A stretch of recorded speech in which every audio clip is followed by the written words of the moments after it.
Political news, sports news, crime news કે તમારા રાજ્યના સમાચાર, હવે દરેક ખબર પર રહેશે અમારી નજર. ગુજરાતનો સર્વશ્રેષ્ઠ ન્યૂઝ ચેનલ.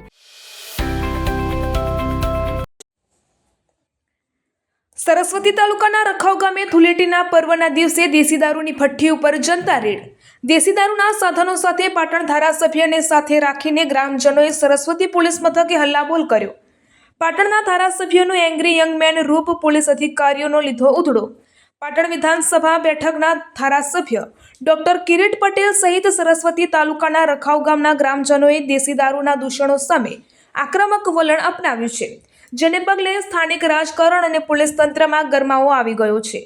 હોળી ધૂળેટીનું પર્વ ઉજવતા ધારાસભ્ય જનતા રેડ બાદ પોલીસ સ્ટેશન દોડી આવ્યા હતા અને વારંવારની રજૂઆતો કરવા છતાં પોલીસની નિષ્ક્રિયતાથી કંટાળેલા ગ્રામજનોએ જાતે જ ધૂળેટી પર્વે દારૂના અડ્ડાઓ પર જઈ જનતા રેડ કરી દારૂ બનાવવાનો સામાન જપ્ત કર્યો હતો અને આ તમામ મુદ્દામાલ સાથે સરસ્વતી પોલીસ સ્ટેશન પહોંચી ભારે હોબાળો મચાવ્યો હતો.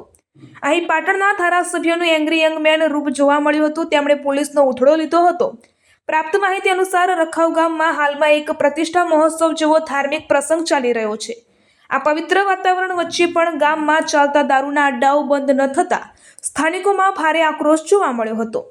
ગ્રામજનોએ આક્ષેપ કર્યો છે કે અનેકવાર મૌખિક અને લિખિત જાણ કરવા છતાં પોલીસે કોઈ નક્કર પગલાં ભરતી નથી અને અંતે જનતાએ કાયદો હાથમાં લીધા વગર પુરાવા એકઠા કરવાના હેતુથી અડ્ડા ઉપર જઈ દારૂ ગાળવાની ભઠ્ઠીઓ અને અન્ય સાધનો કબજે કર્યા હતા.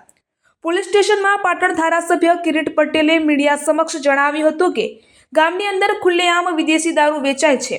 વારંવાર પોલીસને પીઆઈને જાણ કરવા છતાં કોઈ પગલાં લેવામાં આવતા નથી. એ દિવસે મેં મારા ફોનથી પીઆઈ ચૌધરીને ફોન કરેલો. પીઆઈ ચૌધરીએ ઉદ્ધત જવાબ આપેલો. એવું સમજે છે પીઆઈ કે આ એના બાપનું પોલીસ સ્ટેશન છે. એવું કહ્યું કે કોઈ દારૂ વેચાતો નથી. એના પછી મેં એસપીને પણ ફોન કરેલો. એના પછી મેં 2 વાર ફોન કરેલા છતાં સરસ્વતી પીઆઈ મોટા હપ્તા લઈ સરસ્વતી પોલીસ સ્ટેશનના જે અધિકારીઓ છે એમના માટે ગામ લોકોએ કહ્યું છે કે મોટા હપ્તા લઈ અને દેશી દારૂનું વેચાણ કરાવતા હતા. આજે ગામ લોકો ભેગા થઈ અને જનતા રેડ કરી અને બધો સામાન લઈને આવ્યા છે. ગામના લોકોએ પીઆઈને ફોન કર્યો હતો તો પીઆઈએ એવો જવાબ આપ્યો હતો કે મને ટાઈમ નથી, તમારે જે થાય એ કરી લો. અને ઉપરથી જે લોકો રેડ કરવા ગયેલા હતા એમના ઉપર પણ ખોટા પોલીસ કેસ કરવાની ધમકીઓ આપી હતી. વારંવાર રજૂઆતો કરવા છતાં જો ધારાસભ્યની પણ રજૂઆત ન સંભળાતી હોય તો તે પીઆઈનું શું હવા હશે અથવા કેટલો હપ્તો મળતો હશે એની તપાસ કરવી જોઈએ. એના જે પણ જવાબદાર અધિકારી હોય એની સામે કાર્યવાહી કરવી જોઈએ. ધારાસભ્યએ તાત્કાલિક અસરથી સરસ્વતી તાલુકાના તમામ ગામોમાંથી દારૂના અડ્ડાઓ નાબૂદ કરવાની માંગ કરી છે.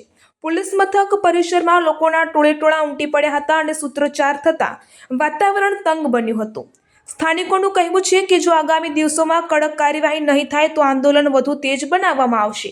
હવે જોવું એ રહ્યું કે આટલા મોટા વિવાદ બાદ પોલીસ તંત્ર જાગશે કે પછી બુટલેગરો સામેની કાર્યવાહી પર માત્ર કાગળ પર જ સીમિત રહેશે.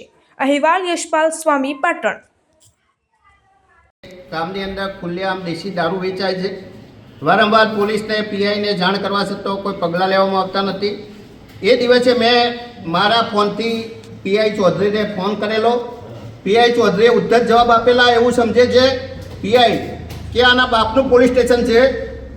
એ હું કહ્યું કે કોઈ દારૂ વેચાતો નથી. એના પછી મેં એસપીને પણ ફોન કરેલો. એના પછી ફરીથી મેં 2 વાર ફોન કરેલા છતાં પણ સરસ્વતી પીઆઈ મોટા હપ્તા લઈ સરસ્વતી પોલીસ સ્ટેશનના જે અધિકારીઓ હોય છે એ ગામ લોકોનું કહેવું છે કે મોટા હપ્તા લઈ અને દેશી દારૂનું વેચાણ કરતા હતા. આજે ગામ લોકો ભેગા થઈ અને જનતા રેડ કરી અને બધો સામાન લઈને અહીં આવ્યા છે. ગામના લોકોએ પીઆઈને ફોન કર્યો તો પીઆઈ એવો જવાબ આપ્યો કે મને ટાઈમ નથી, તમારે થાય કરી લો. અને ઉપરથી જે લોકો રેડ કરવા ગયેલા હતા એમના ઉપર ખોટી પોલીસ કેસ કરવાની ધમકીઓ આપેલ છે. વારંવાર રજૂઆત કરવા છતાં ધારાસભ્યની જો રજૂઆત ના સપાતા હોય તો આ પીઆઈને શું હવા હશે અથવા કેટલો હપ્તો મળતો હોય છે એની તપાસ કરવી જોઈએ.